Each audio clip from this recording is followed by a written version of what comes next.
What's up, everyone? Welcome to the RRBG podcast. I'm here with Anders Odden of Satyricon and Cadaver. You're also Magenta and Order. Have a lot of Yeah, projects, man. yeah, not at the same time normally. Yeah. I mean, right So now it's been How long has it been? no, it's been. When I say how long I've been doing this, it sounds like I'm really old. So first album with Cadaver was released 31 years ago. Wow. Yeah, you were No, what? actually, no, that's not true. It's actually 30 years this year. Sorry. You started the band when you were like 16, no? When you were young, very young. Yeah, see, 15, 16. Yeah, Wow. that's why. So I'm only 47. That's cool. Yeah. No, I mean it's great to be involved from a young age like that. You really like when I was 16, I was just doing silly covers. I wasn't starting one of the first black metal bands in Norway. No, that's my story begins with yes, moving out to where I'm actually right now. It's where my parents moved to this farm when I was 10. Before that, I lived in like suburbs. Okay. So when I was moved to this farm, I had no friends nearby, so I just drowned myself in music. And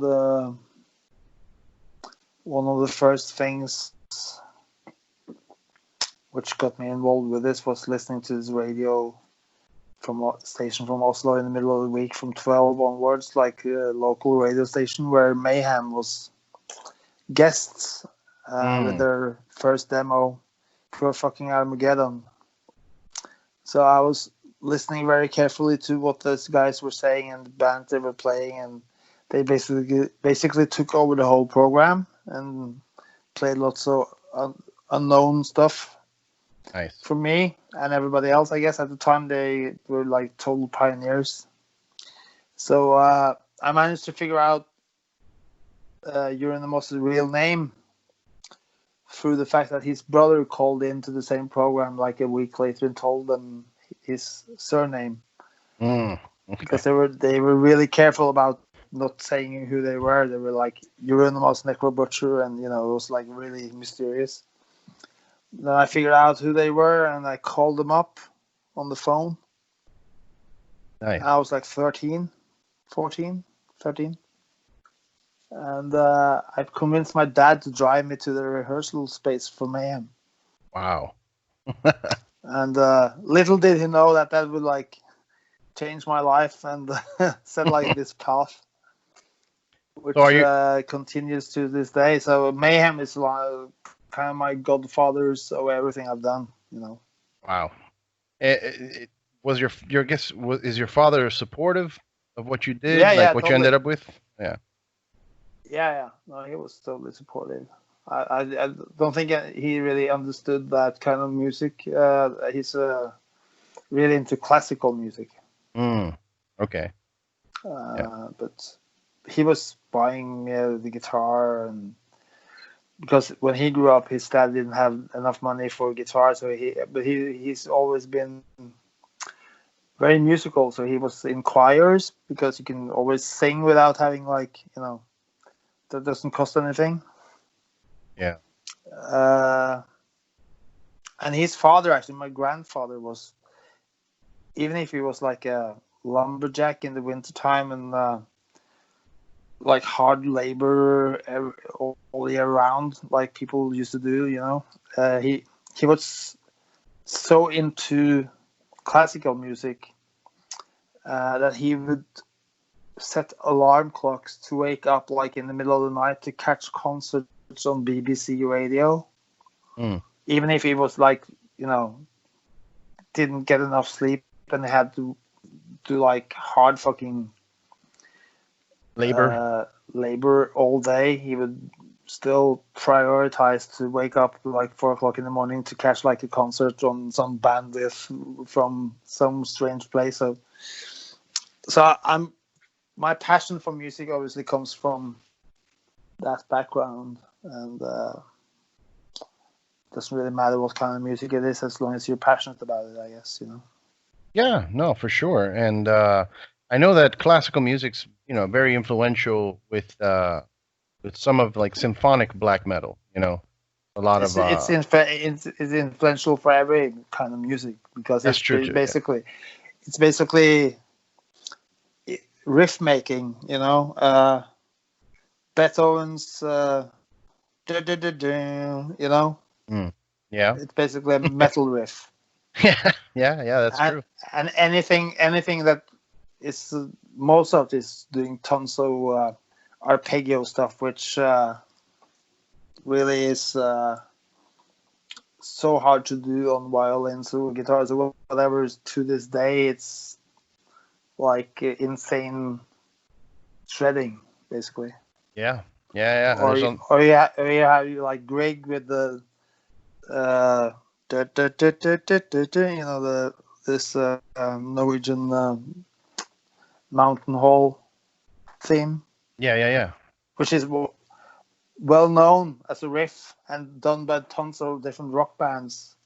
I mean, this is like 150 years ago. So these guys were truly pioneers in making dark and mysterious music. So without those guys, we wouldn't really have metal. Yeah. You know, they are kind of the forefathers of what we're doing, basically. Yeah. So it's a direct link. It's much more from them than from blues, really. You know? Yeah, I agree. I think more like rock and roll is more influenced by the blues, where like metal is definitely more classical sounding. Growing up, Yeah. I went to music schools, and I would always show my friends old classical songs. And I was that nerd that was paying attention to Mozart and all the old classicals, but also listening to like newer guys like the Star Wars guy, the John Williams with a whole orchestra. I always found that fascinating, and I would link it. I would show my friends like, look, you hear those, that from all the proggy metal bands that you like. That's all from that. It's the same That's concept. Yeah. Same with Wagner and Yeah. you know, avant-garde stuff, or even stuff like Prokofiev, like the Russian, especially like Russian composers, because they always had like this darkness. Even happy things from Russia is really dark, you know, like Russian love stories is always like they end in death. Is this a love? It's gonna end with some sort of death, yeah. Everything's dark. What was it about hanging out with like Mayhem that made you want to, first of all, attracted you to the music, and then kind of made you want to do it yourself with Cadaver? I mean, they really pushed the envelope on everything for us growing up, because they were the first band to really recognize that if you had this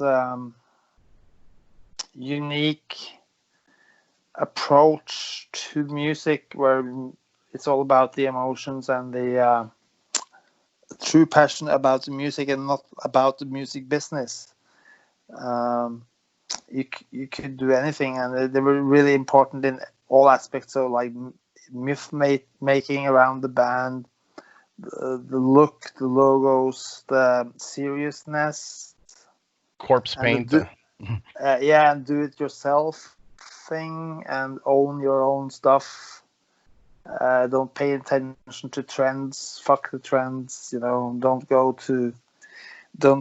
do it to become a rock star. Do it for the music. Don't all these things that shaped the uniqueness of the Norwegian approach to metal. Shaped us all. And I think that the whole thing about the Norwegian scene being so special is basically grounded in the way Mayhem invented the whole local underground scene, basically. And they were really strict about all kinds of things. So you couldn't just get away with bullshit. Then you Yeah. would be outcasted from them. And that was like the worst thing. And that happened to me and to Fenris from Dark Throne at times that you almost didn't approve what we did or whatever. Tyr was one of the guys he didn't approve for a while, and then he approved that. The whole thing about him being like the godfather of it all. He took it a little too far. Yeah. And it's also very important to know that we were all so young. Yeah. So when you're really young, like 17, 16, 18, imagine how you can, just drown yourself in this thing, and you don't care about you live a life without any bills or responsibilities or anything to do with, Yeah. trying to cope with normal life, so you can actually do this full time as you go to school or whatever you do, but this is your full time everything else. Yeah. So then you can basically do it living from air and water. It doesn't really matter, there's no strings attached to anything, so you can basically be totally underground for real, which is the only time you can do that, unless you have some magic pond you can find gold in or whatever. Yeah, the little gold digging. But what do you feel about? I don't know how aware you are of it. I mean, I'm sure you keep up you have social media and everything, but to see like black metal and corpse paint and all that kind of become a trend. Something that was supposed to be underground and individual, being taken and kind of monetized, and they made movies. I mean, the documentary on Mayhem, what I saw, which the Until the Light Takes Us, but then they also made the movie, The Lords of Chaos, and it's kind of like a big thing. Like if you go on Instagram now, you can do a corpse paint filter on your face. So it's almost like it's become a commodity, a trend, a product, and I feel like that would be offensive, Well, it's just a part of popular culture somehow. Mm-hmm. But eventually everything becomes a part of popular culture. And that doesn't really bother me. It's people think it bothers us and Mayhem and everybody else, but I find it hard to spend time worrying about this, Yeah, that's true. It's more important for the kids now to distinguish from what's real or what's fake about whatever that is. I think they will figure it out somehow, and it's not my job, so to speak, to be offended or worry too much about these things, because most important thing for me and where I come from is always to be original. So if I'm black metal or death metal or progressive death metal or whatever cornerstone of this music genre people want to try to label me in my world, I'm just basically trying to do something original, and that's what I strive for. So whatever I'm doing, I'm focusing on the craft, so to speak. Mm-hmm. And so my head isn't really worrying about if what I'm doing belongs to the right thing or not for everybody else, because I know within myself that what I'm doing is a niche thing. Mm. And it will always be a niche thing. It will never be truly mainstream, regardless of what I'm, it's kind of given. But it's also really interesting to see who's getting on board from the old days. Because in my age now, there's a lot of people my age with kids moving out soon, getting back into their youth, which is interesting. So we'll see what happens. Maybe with this pandemic, it's destroying the live market for a while. Maybe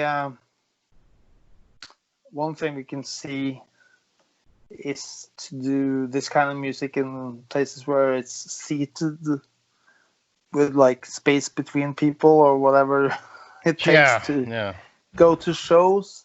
But maybe that could be interesting to make like more theatrical things around performances. I'm always looking for possibilities to do something interesting with music and art. I'm not worried about not being able to do whatever I did before. And I'm always excited about what we could do next. Maybe we could do like, there's always, nostalgia out there, but I think it's always also important to look into the future with positive eyes and, see how things can develop. I'm being very creative in this time right now, just connecting with old friends and musicians, and making music has always been like a solitude thing. You do it with yourself or a few other musicians. That's how we create stuff normally. We don't create things in front of 1,000 people. Right, that would be weird. I mean, yeah. So whatever people like with music they listen to is always made by people in social distancing. Yeah. That's true. So it's kind of weird that it's like, this is destroying the music, and not really. It's actually making us all go in and make more music right now. I think every band and every musician right now is making things they didn't have time to do, going through their archives. Jamming with other people. Looks like it's bringing out a lot of creativity that wasn't really people didn't have time for and stuff. So new constellations is happening. I don't know. I think it's an interesting time, and I think a lot of people realize things are going to be different, but it's also going to be more interesting in ways we didn't see coming. No, I agree. I mean, there is still, obviously, it depends on your financial situation, and here in the U.S. at least, because a lot of bands, they make most of the money from being on the road, merchandise sales, ticket, guarantees. Yeah, of course. Yeah, it's terrible. I mean, I personally, because of all the festivals, I'm not doing this. All the festivals I canceled. And I had 11 festivals coming with Cadaver and Satyricon, and basically that's over half my yearly normal income comes from this. Wow. So, but for me, it's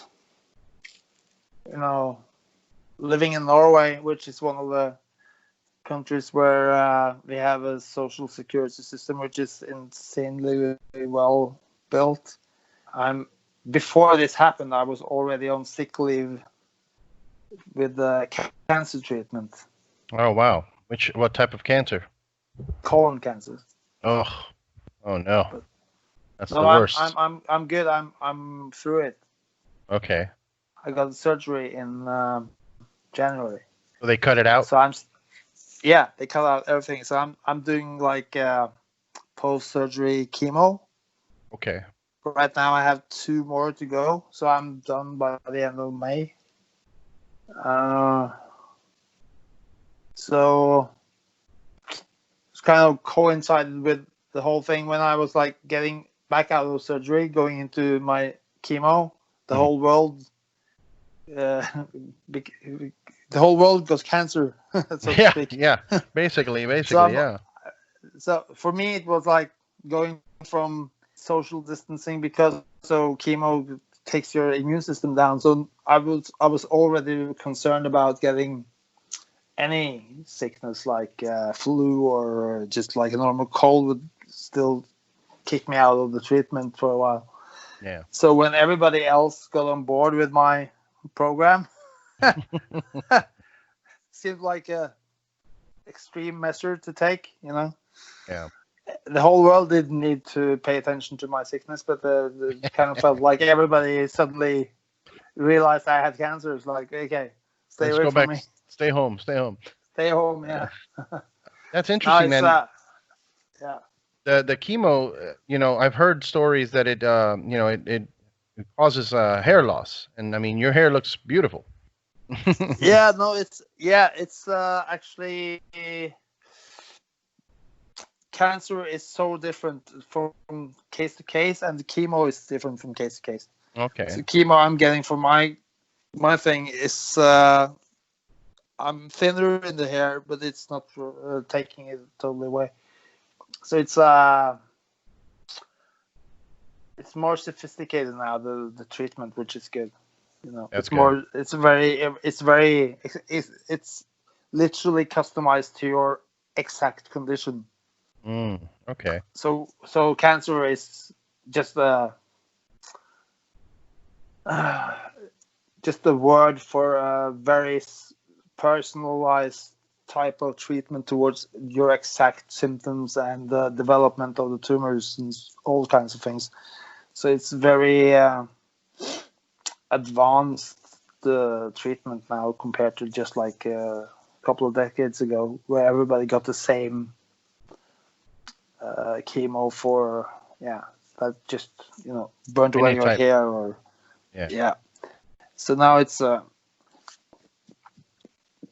basically they develop every year different things for it. So because it's such a massive disease, for so many people get it. I mean, every year. So it's big research money going into it. So that's good. What's really bad right now, actually, it's because of the corona thing. A lot of people with cancer get their things postponed. Right. Yeah. Because they don't want to be out exposed. Yeah. I mean, they still do cancer surgery, which is if they don't do it, you'll die type things, Sure. But it's that's the whole problem with this pandemic is the fact that it's the pure we don't have enough hospital beds in total to cope with this and normal diseases at the same time. That's why they try to make us all go stay at home and all that, not to be in the situation where they literally have to turn away people that is dying and choose, you will die and you will not die. Right. Yeah. That's why they're doing this, what we're all experiencing right now, which is the truth about the reason why they, make us stay home and all this stuff. Because otherwise we will, if we just let everything go, people would literally die in the streets. I don't think we're ready for that. We don't need that to happen, No, yeah, we don't. How bad is it out there in Norway with the quarantine? Yeah, Norway's been really lucky. They're lifting all the. They're opening up the country this and next week, more or less. Mm-hmm. The death tolls in Norway total is like 220 people or something. Well, that's not bad. I mean, well, it's bad. But Sweden next door is like twice the population. They have 3,000 dead. Wow. Yeah. So Norway's been really one of the luckiest countries. But I think what I read is that basically one of the reasons is that most of the cases came from ski vacations in Italy and Austria. Mm. And those people are rich and living on the west side of the town, and they're not in the they're not too old. So most of the people who got it first and passed it on were really fit people, so they didn't really, and they have big houses, so they just stayed home. Right. They didn't have a lot of symptoms. They're not really hanging out in No. the general public, like at Yeah. public transportation or anything like that. No, exactly. They have their Yeah. own cars. All that stuff. So I mean, that's rich people's disease in Norway. And So far, it can turn. That's what I say. That if you open up now, and everybody, as soon as people think everything's over, and then bang back again, something we don't know. yeah. It's funny. It's so interesting to see your perspective, because here in the U.S., you have this group of people that are protesting the quarantine. They're protesting because they think it's a government conspiracy. They think it has something to do with politics. Like, oh, the Democrats are doing it, or the Republicans. Like, guys, this is happening around the world. It's not just here. Yeah. No, that's a very important thing for Americans to realize, that there's a world out there. Yeah, it's all just U.S. and China. That's all you hear in the news. But they don't realize. Well, obviously, Italy made the news too, because they had so many deaths. But still, people, they still think it's some kind of U.S. politics thing. It's not. No, I mean, it's so much stricter in Spain and Italy than in the U.S. I think people in the U.S., if they were in like Barcelona in Spain, where I know somebody in Spain, in Barcelona, this guy literally told me that if they go out of their house, they're allowed to go to the grocery store and the nearest pharmacy. And if they go outside that circle, they get like a $600 fine by the police. $600. That's crazy. I mean, and there's checkpoints with literally like military checkpoints all around town to make sure that people stay fucking home. And that's in Spain, and Spain is a civilized country, and these people are. It's really hot, like it's Mediterranean. So I see this guy. I know he's like 29. He's a skater. He hates being outside. They wanted to go out and skate. They're on the roof skating. Yeah. Now, and they're basically sitting on the rooftops or in their apartment. They're taking a cold shower or going to the grocery store, and that's all they can do. Otherwise, they'll be ruined by these fines. Yeah, I mean, mean, it showed me some. Yeah. No, yeah, it's something that it's weird. It's a weird subject because, the conspiracy mind and people panicking about, if they were to do that here, if they were to start giving people tickets for being outside, then you have the people going, oh, this is a government big brother, and they're trying to take us down. It's like, guys, they're doing it for your safety, and also it's necessary, because this entire time I've been in this town in Long Beach, California, I've been home. I've been working from home, but I look out the window. It's a bunch of people outside. Like, you're not paying attention. You're not doing what's right to stay inside and let this pass. Instead, you want to freak out and panic that there's a problem, that the government's trying to control us. Like, the government already controls us here in the U.S. I'm sorry, that's just how it is. They take your money when you pay taxes. When you buy anything, they're taking your money. They control you. You're here. You're part of the system. I envy you. I would love to have a cabin in Norway, away from everyone. Just you know what I mean? Yeah. Yeah. Yeah. No, it's funny how the world is dealing with the same thing at the same time, exactly the same thing at the same time, and still they're misunderstanding reasons for the same thing. Yeah.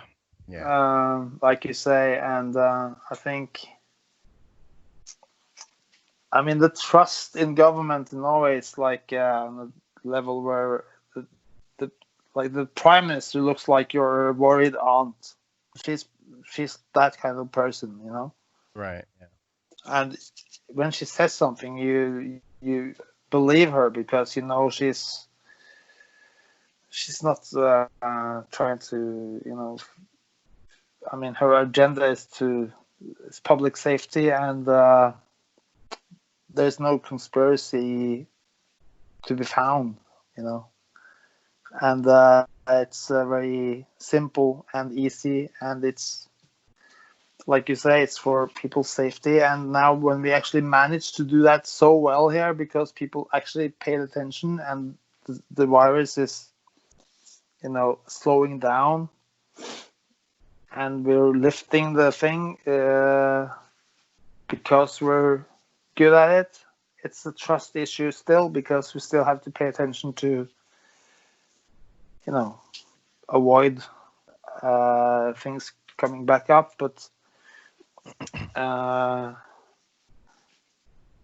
whole thing with the government being like different, like reptiles or different kinds of people than normal people, is that belongs in big countries. I can understand that, because big countries have the distance between the public and the politicians is so vast, you know. In our country, the whole reason why it's such a I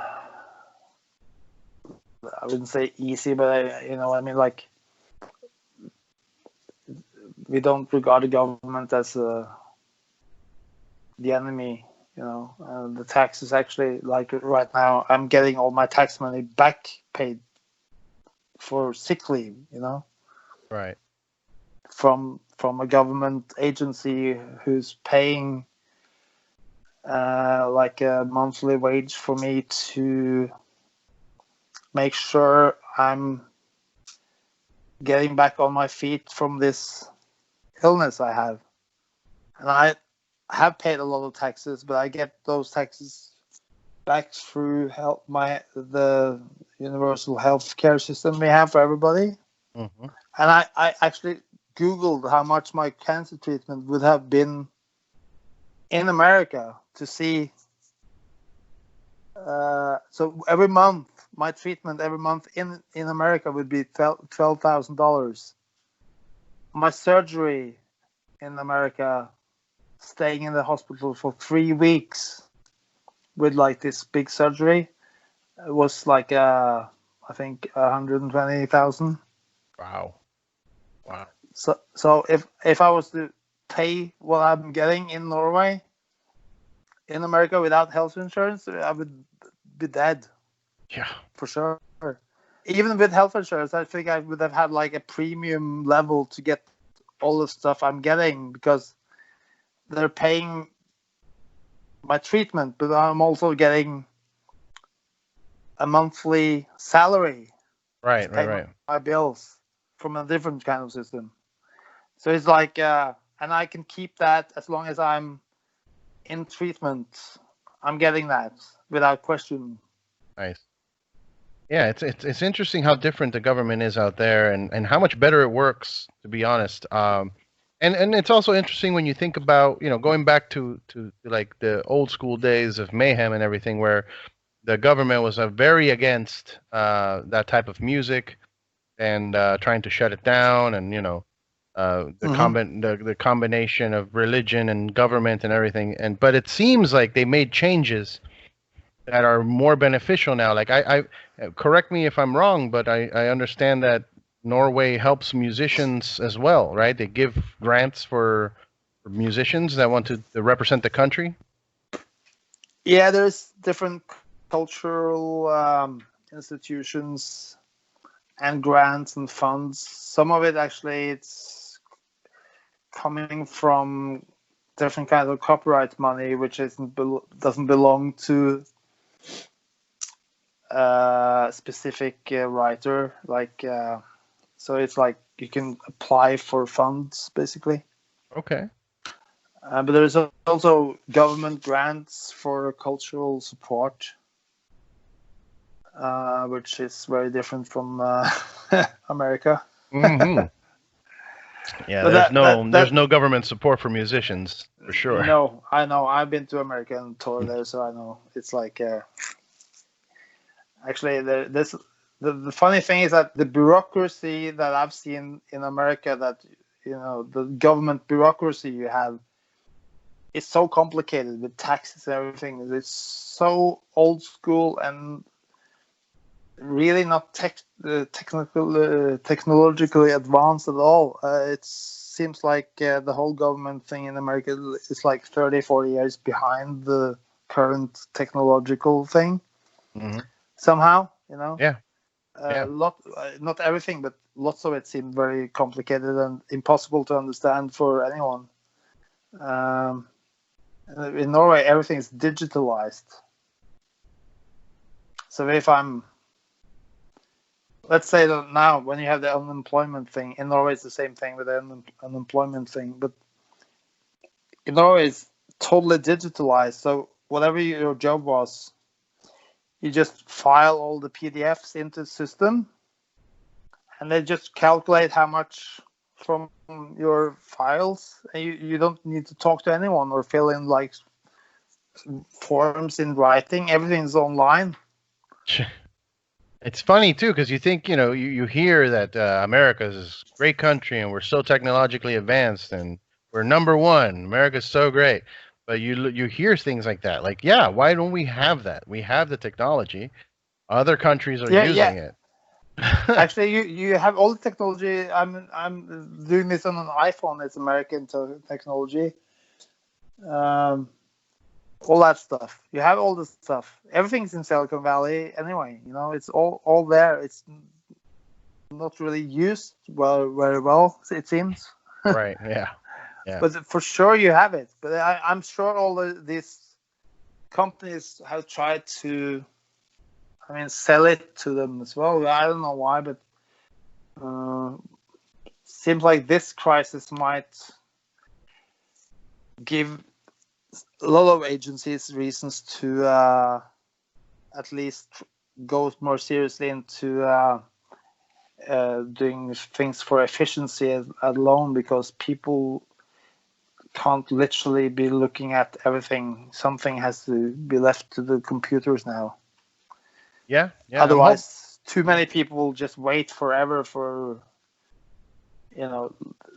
I read somewhere that 30 million people in America lost their jobs over like a month or something. Mm-hmm. It's a major social disruption coming if nothing's done with this, because your country simply can't have like 20% of the population without jobs. Yeah, and the thing is that people don't notice it now because it's happening right now. We're gonna see the effects of this later in a few months when Oh yeah, for sure. A number of businesses are. Yeah. No, it's gonna. The big danger is actually the social turmoil or possible, even maybe civil war like type stuff. Yeah. There's also just the devastation. Like, I just heard the Troubadour. I don't know if you're familiar with the Troubadour here in Los Angeles. It's a famous the music. venue. Yeah, of course, yeah. They're closing down. They may not be able to reopen, and we're losing historical things, venues, music venues, bars, restaurants, all these things, and we're gonna have to rebuild, and we don't see it right now. Like, we do see, like, Troubadour closing, okay, but we don't realize that in 2-3 months there's going to be a bunch of more people that just have to close because they can't afford it, and the whole crazy. Sunset Strip might be gone. Yeah, it's nuts to me, man. It's nuts. It's nuts to think that the government doesn't even know what to do. It seems like a lot of people are like, oh, there's a conspiracy. The government's doing this on purpose. The virus was created as biological weapon to control population. All this shit. And I'm just thinking, no, I think they're just stupid. They're not thinking. Yeah, that's that's the thing, is that often people who are into conspiracy theory, I'm just putting things on my fire here. Yeah, no problem. People into conspiracy theories don't realize that for all this to actually be conspiracies, governments aren't that clever, and it's simply too complicated to do what they think they can do in harm's way, Yeah. but there is conspiracies out there for sure. But this stuff is happening everywhere in the world at the same time, and like we said, it's not run by the U.S. government at any level. Right. You know? So after this whole thing, you know, like you said, things are going to be different. But Yeah. let's say, you know, we get back to some kind of normal where you can, you know, do a tour and everything. I know Cadaver just put out a new EP. Yeah. D.G.A.F. Don't give a fuck, I'm assuming. Yep. And it's you know, ironic title. Yeah. Don't give a fuck. are you planning, hopefully, you know, just to keep going, keep doing tours, keep, you know, keep pushing that? Yeah, we just announced a European tour in September. Okay. With Atheist. Nice. Okay. I'm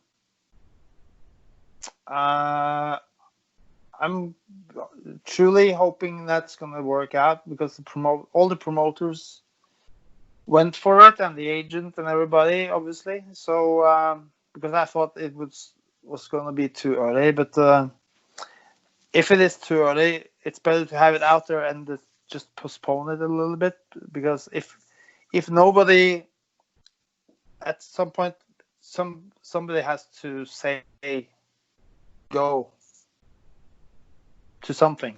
Yeah. At some sort of level. So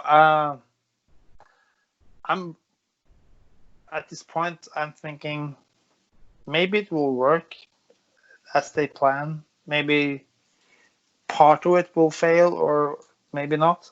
At this moment in time, there's no way to really say. But what I do know is that if nobody, how should I say it? If nobody plans anything to happen sometime later, we will all be just stuck in this Groundhog Day. Yeah. You know, at some point something has to happen. But when it comes to touring in the US, like you said, lots of venues are going to shut down, and your country's hit harder than anywhere else. So I think parts of the US are going to be open, parts not, or whatever. You know, it's going to be different scenarios. I think anyone that thinks this will be totally over by next year is delusional too, because we have to live with this until there is a vaccine, and maybe it's not going to be a vaccine. That's what people don't understand with vaccines. There's no vaccines for HIV or malaria. You know, There's just medication for you to get by. Yeah. There's no cure. Yeah. There's no cure. So I'm reading some serious stuff about this one, saying that there's no guarantee that this will go away. It can be, you know, modified, or like a treatment for living with it. And you know, we at this point, there's really nobody that knows. Anyone that says like it's going to be like, I don't want to name drop your president, but you know, people like that, it's like there's going to be a cure within this year. It's just like, yeah, say something, you know. Yeah, it's going to go away. He said it's just going to go away. Okay. That to me is I get what he's doing. He's trying to calm people down, I guess. But it's lies. You're lying to people. Like, there's no way you know that information, and it's more genuine to say, like, yeah, like you said, we're going to have to live with this now, like we live with the flu. Every year, people take flu shots, and you know, if you don't get your flu shot, you get sick. Yeah, it's like I think Winston Churchill said it best at World War II. He said, "I can promise you nothing but tears and sweat and blood." Yeah. It's funny because but he was like, you know, that kind of leader is not really at some that time in history, leaders were really leading. You know, they actually took responsibility for very brutal shit that was happening in the world, and Winston Churchill didn't point fingers and said that somebody else was to blame for bombing London. You know, he was he's like, I'm gonna fucking take Hitler down no matter what, you know. And Yeah. that was wartime and very different thing, but you know, not right now. Every country has to cooperate, and all the medics in every country has to cooperate. And the Bill Gates and the rich people are supporting health organizations, which they should probably do more. I think all these people who are like insanely rich with billions of dollars, you know, how many billions of dollars do you really need? Like for real, like if you're like Bezos, the Amazon guy, Right. Yeah. Yeah. does he for the rest of his life need more than $1 billion to survive as a human being? Probably Possibly not. Yeah. So he, you know, if somebody like that said like, okay, I'll invest 50 or I don't know how many billion dollars he has, but whatever ridiculous amounts he has in medics for this, for worldwide distribution, for nothing, for anyone to get at the end of the day, you know, people like that would then be truly remembered as big heroes of humankind. Yeah, for sure. This is an opportunity. If you did like, if you donated even half of what they own to mankind's health, I mean, wouldn't that be like the most legendary thing to do ever? Yeah, you'd be a legend. And You'd be in revered in history books, and people they don't think about that. And also, when you're somebody like a Bezos, when you're famous, you don't pay for anything. Like people think you do, you don't. Like when you're a famous person, people just give you stuff. Companies like the iPhones. Yeah, Here's a free iPhone. yeah. Here's a car. Here's a new Tesla. Whatever you want. Like you don't spend. You have billions and you're not even spending it because you're getting most of your shit for free. Yeah, actually, I have a funny anecdote to that. I've seen Lars Ulrich from Metallica pay for beer in the bar. I was funny. there. That's funny. He actually he's paying beer. He's paying his own beer. That's funny, man. That's obviously that's a good thing.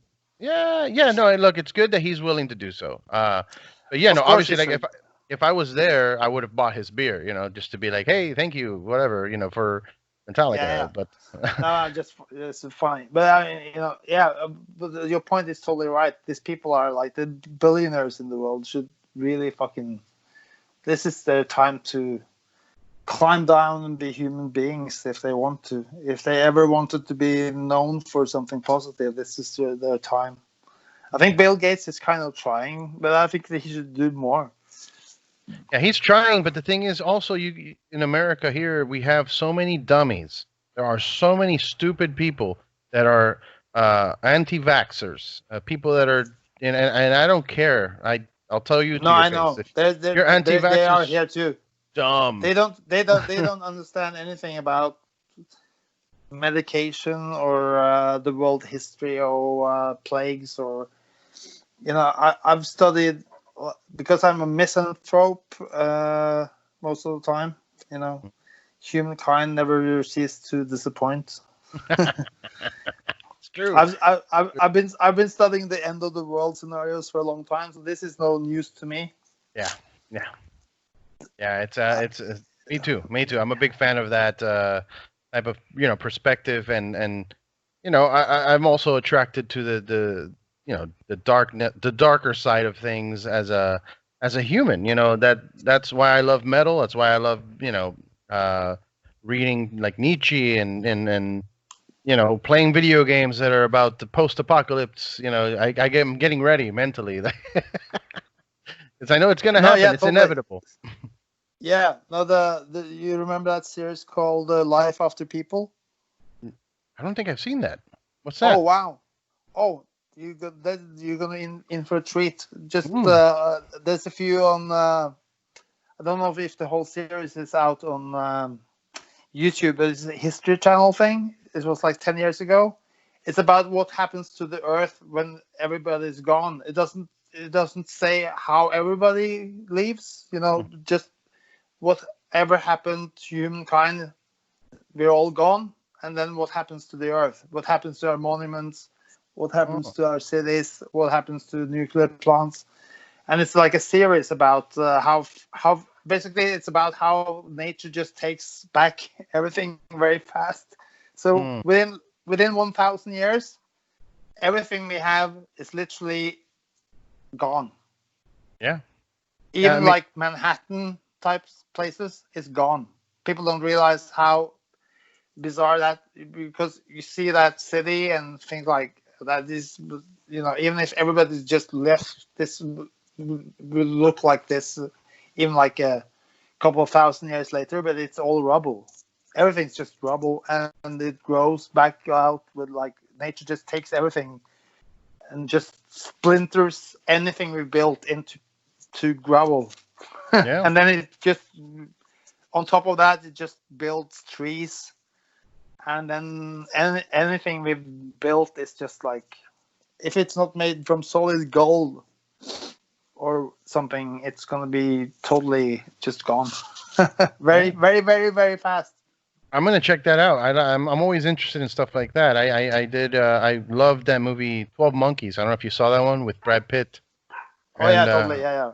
and that's a That's kind similar of about where scenario. we're at right now. Yeah, yeah, of Yeah. course. So that kind of stuff is super interesting to me because yeah, it's the Earth will shit. Like there's an old comedian that I'm a big fan of, George Carlin, and it's one of those things that he says that the Earth will just shake us off like a bad case of fleas, just be like, Yeah. we're not a threat to the Earth, the Oh planet. no, the Earth doesn't give a fuck about us. Yeah, it's No, crazy. that's the sadness, is that what I read somewhere, because of everything's shutting down right now, the Earth actually have like less noise than it's had for a long time. Less So pollution, yeah. less pollution, and there's things in the nature which is thriving like never before, since a long time anyway. And nature doesn't give a fuck about human beings. No. That's what we should. We're learning how small and insignificant we are, because the Earth can do much better without us.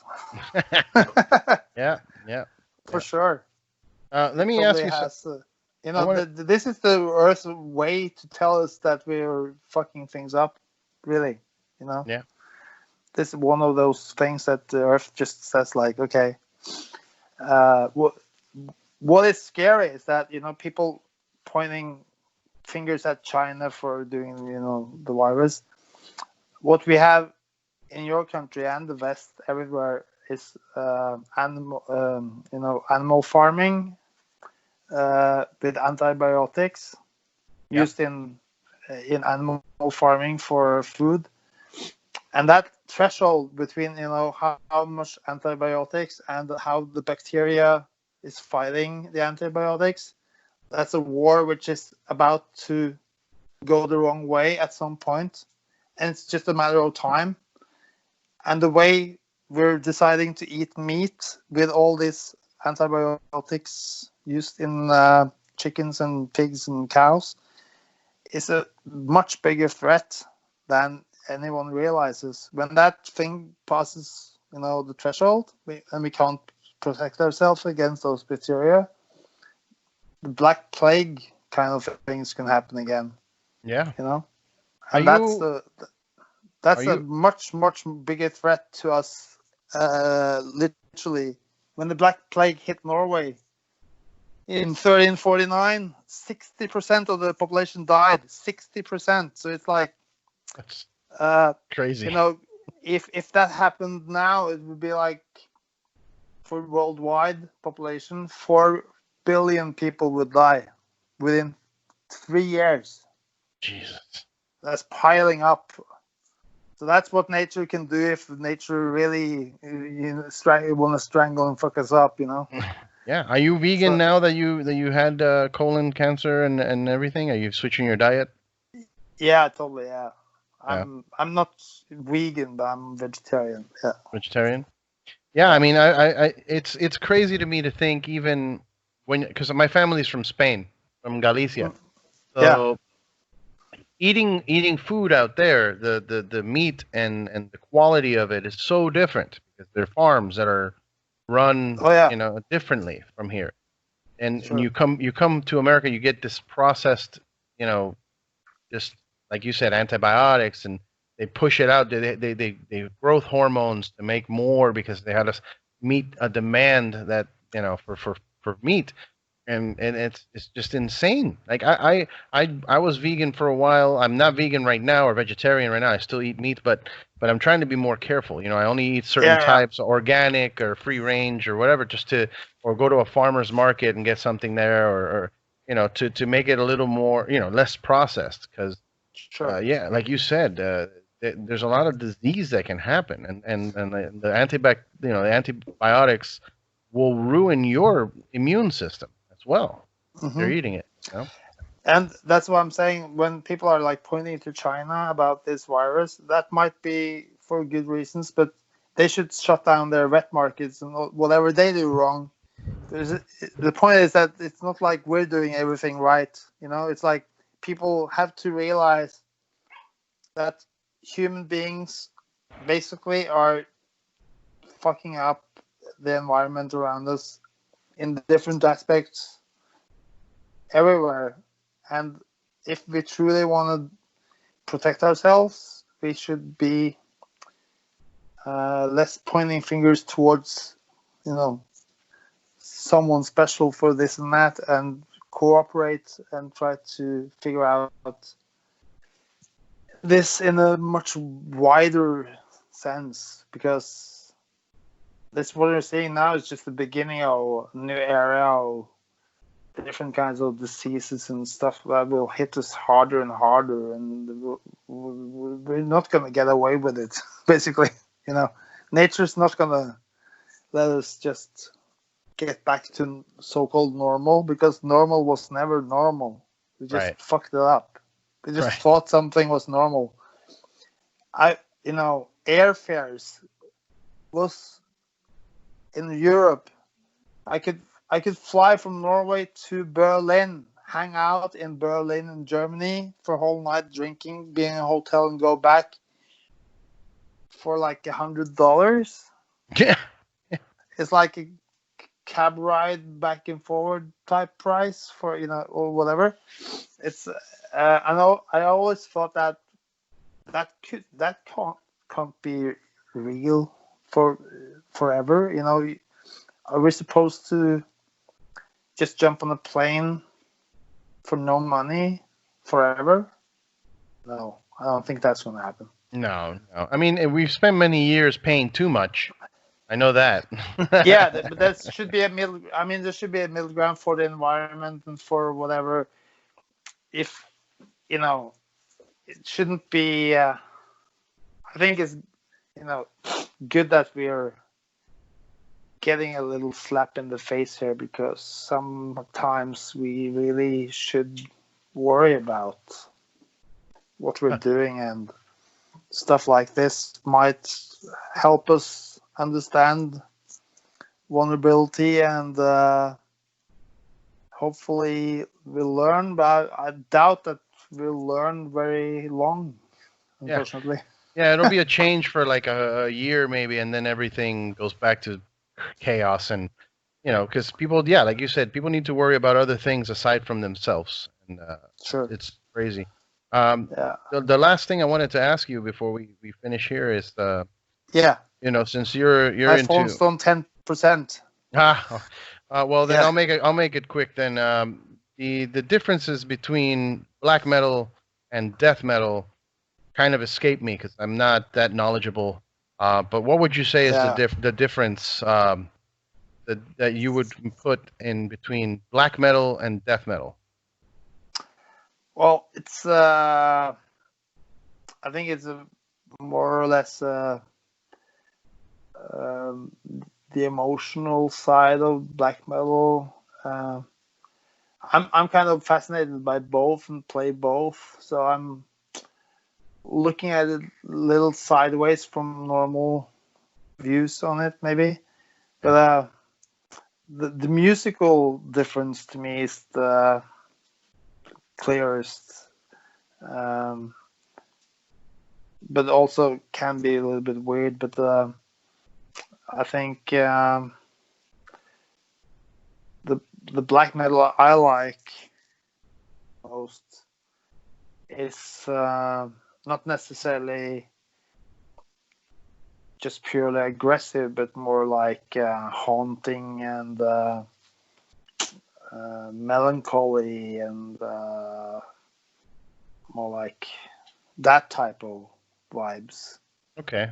And then death metal is more Aggressive. Yeah, in your face aggression, and but I'm kind of, I used to be, I know how to describe difference with the music, but it's kind of weird to give a good definition in words, even though it's a clear definition. People who are younger have different views of this genres than me anyway. Yeah. I think black metal at some point had to have like satanic lyrics. At the same time, you have like death metal bands like Deicide and Morbid Angel, and yeah, I mean thrash like Slayer, which is like a part of it. You know, Slayer has always been like a thrash metal band, but without them, death metal wouldn't be like it is. You know, lots of the things in Slayer are death metal prototype stuff. Mhm. You know. Yeah. Also black metal prototype stuff. So it's like the longer back you go, the more merged it is, and bringing it out into different genres kind of confuse people at the end of the day, because if you have too many rules in the genre to be the genre, it kind of destroys the whole creativity for me. Yeah, the whole point of it. Yeah, the root. Yeah, it's like a good example is that a band like the Beatles, are they a pop band or a rock band? Yeah, pop rock, right? Yeah, you gotta Or come are they a new thing. progressive rock band even sometimes? You know? Yeah. Yeah, they're everything. They're basically everything. You know, they're even metal, heavy metal. Yeah. What's Uh, a Helter Skelter is kind of a metal song. yeah, and they have like a song called "She's So Heavy." She's so heavy. Yeah. The White Album. Bow, bow, And bow, yeah, those bow. riffs. Yeah, they sounds like Black Sabbath. Yeah. Kind of. Yeah. I mean, Black Sabbath obviously sounds like the Beatles in that Right. song, Right. and Right. they say it out loud.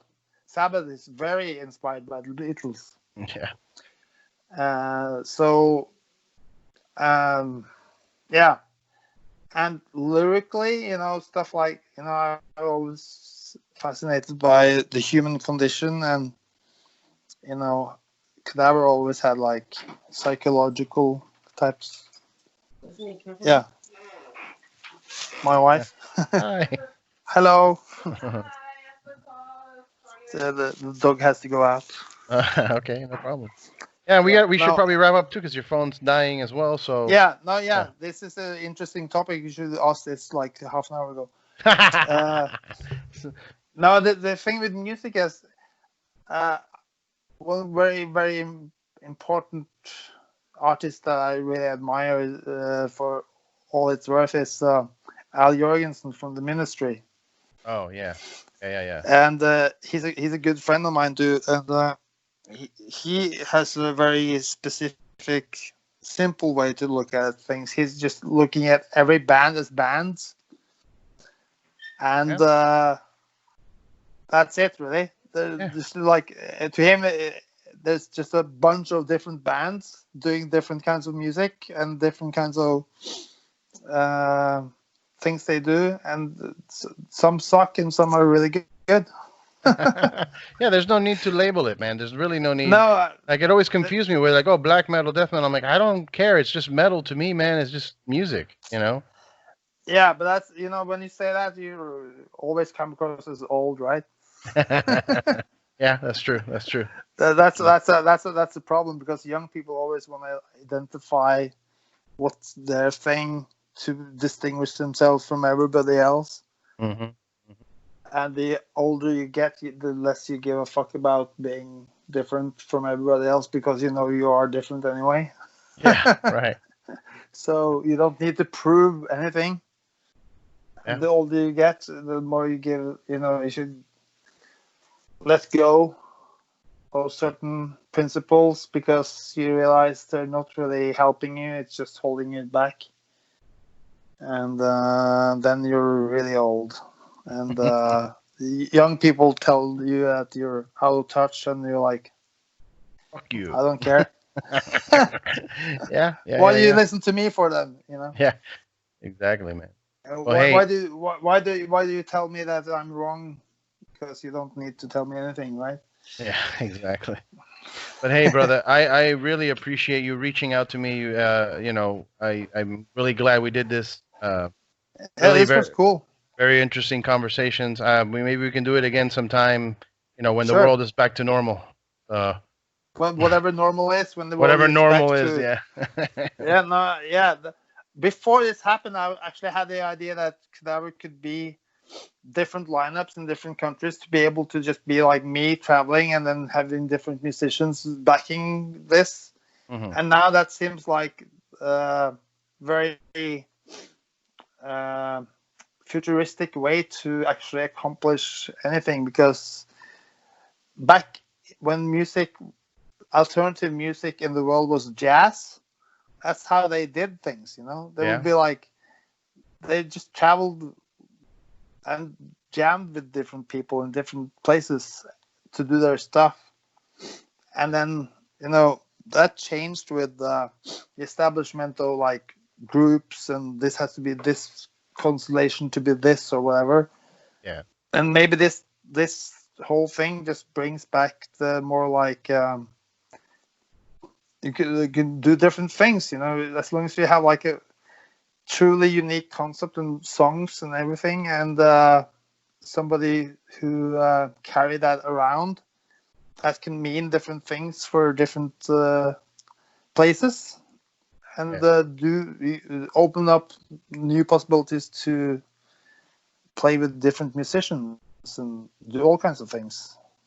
Yeah, no, it sounds awesome. I love jazz music. In school I studied 2 years of jazz history and writing and I've always loved that concept too. Just jamming. Yeah. There's nothing like a band jamming. There's Exactly. a weird feeling, but it's a great feeling. Yeah, and you can have, musicians always love to play with new musicians. It's always a cool thing, and you learn things. Yeah. So yeah, whatever happens, man. And I really appreciate your time, and maybe you'll see each other in real life at some point. That would be great. I'd love it if, when tours are back up and running, I'd love to come out and support and hang out and just, have a beer or something. I don't know. Everybody watching or listening, Cadaver's new EP is out now on Nuclear Blast. Satyricon doesn't have anything new right now. No, it's things are cooking in the black metal kitchen, but it's not really ready. Okay. All right. So yeah, just support, pick up the EP, check them out online on social media. And you have your own, IG, Instagram. People can follow your journey and everything. And that's cool. And I love to hear that you're feeling better from the whole treatment and everything you went through. So thanks again, man. Thank you for your time. Awesome. All right, man. Cheers. Cheers. Bye-bye.